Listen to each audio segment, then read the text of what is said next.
By the way, this video is a segment from my bigger video, the 47 best things to do in Ghana. Make sure you check that one out too. I'll put a link at the end.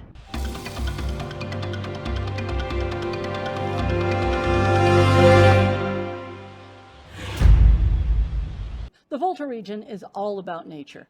Beautiful landscapes, a bunch of waterfalls, the tallest mountain in Ghana, Lake Volta, and they even have a couple of non-naturey, semi-naturey things.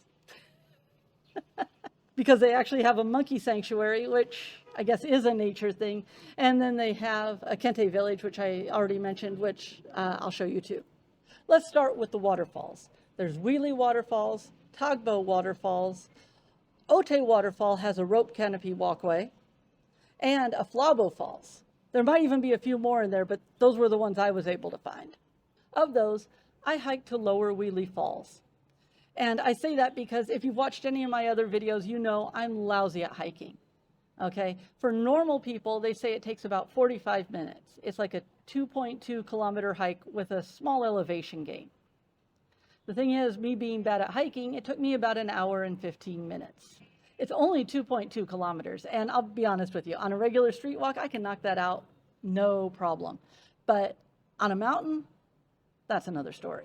But it's a beautiful walk, and the falls are fantastic. You get up there, and you're hot and sweaty, and then you can just wade through this beautiful clear water, and the falls are magnificent, and it is very much well worth it. And on the way up, you have the option of taking the route for the upper falls, which adds another 2 hours. Yeah, that's a no for me.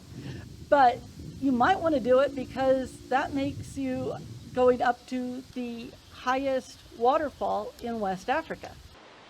And I can only imagine how magnificent that view is. Oh, and by the way, this footage is actually from the middle of dry season. So if it's dry season, don't be afraid to go anyways, because it is still a magnificent waterfall. But when you get up there and the pool is nice, just know there's no place to change clothes. So if you plan to swim, wear your swimwear under your clothes. And also you are going to want submergible sandals, don't bring the leather. You want submergible sandals or shoes so that you can walk around on the rocky bottom without hurting your feet. I had my trusty Tevas, and since I did a full review on the Tevas, if you want an awesome pair of sandals, you can check that out. I will put that link in the description as well. But I can highly recommend Wheelie Falls, even if you're a hiker like me. It's worth the effort. And it's at this point in the recording that a technical glitch was discovered after lunch. Once it started to rain, it's been 2 days, and now we're back at it. So you get a little different sky in the background today. Not far from Wheelie Falls is Ghana's tallest mountain, Mount Afajato.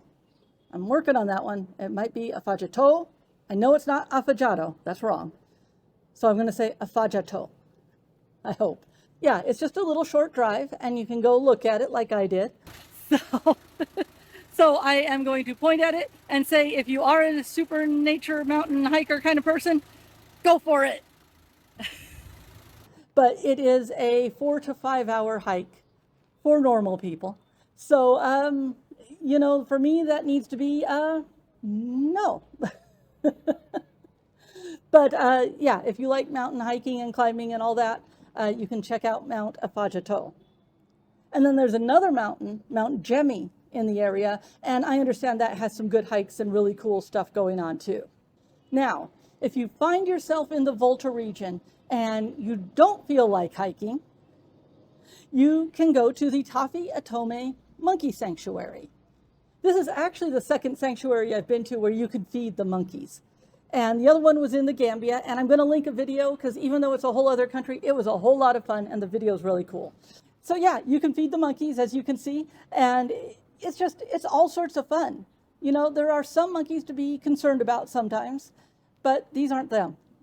These monkeys pretty much know how to behave, and you're just going to have a good time. Just don't give them the whole banana at one time. You know, hold on to it and make them take a few separate bites so you don't just lose all your bananas in one shot. In fact, I say, whatever they offer you to buy in bananas, consider buying double, just so you get double the fun. And the other thing you can do on this excursion is you go back out to the main road and go about the same distance down this other road, and you get to the Abdullah Kente village. And I'm going to tell you a little tip. When you first arrive, there's like a building there, and there might not be anyone there. Maybe there will, maybe there won't. But if there's not, you ask around and someone will find the person who's there to come be your guide.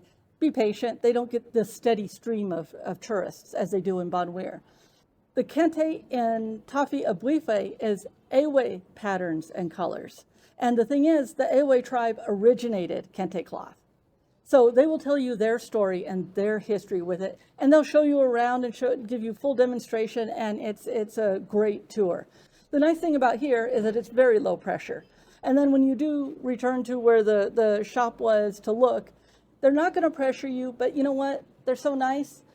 You're going to want to buy something from them. And I'll tell you one secret, it's a lot cheaper here. Now, it is different colors and patterns, so if you see something you love in Bonwire, get it, because you're not going to see the same stuff over here.